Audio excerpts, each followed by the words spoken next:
Good morning, Angela Taylor here, coming to you live from my recording studio in my basement. So I wanted to talk to you about sound treatments. So there's a couple of reasons someone might treat a room. One reason might be because you want to absorb reflections so that you can have a nice dry, dead space to record in. So that's sort of my approach. I have a lot of this stuff, this foamy stuff called RLX. All right. These folks are very nice people, the RLX family.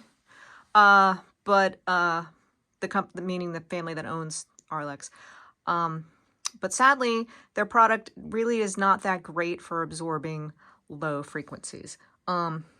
This is foam. You can kind of see that it's not very thick, so it's going to absorb high frequencies and mid frequencies okay, but it's not going to absorb low frequencies very well at all. They do have sort of a solution, which is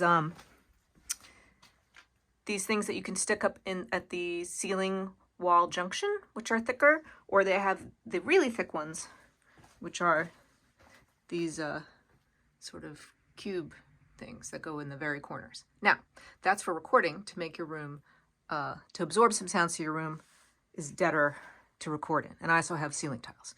Now, probably in your situation, a school band room, what you're concerned with is the sound of the instruments escaping and bothering other students in nearby classrooms. I'm going to take a wild guess.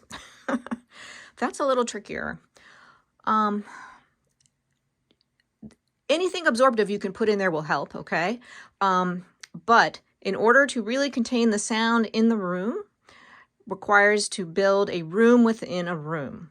And sort of the room that's inside,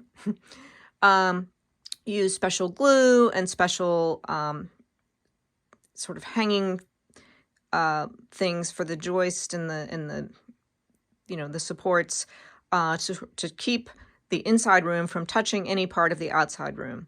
And if there are any handy people who maybe some dads who are parents of some band students who own a construction company who can help you to build a room within a room, I can get you some more recommendations for the special glue and all the special hangers and all this that you would need to really make this work. All right. So those are some, if you can at least put some carpet in there, that will help too, because normally there's tile floor. So I remember in my high school band room, and Deb will remember this too, it was carpeted and there was absorptive material like everywhere. So I hope that is helpful to you. I know it's not the best news because building a whole room within a room is quite a project. Messy, expensive, pain. At the very least, you could try and see if you could get some kind of sound absorbing stuff. The denser, the better, and put it on all your walls just to get started. Okay.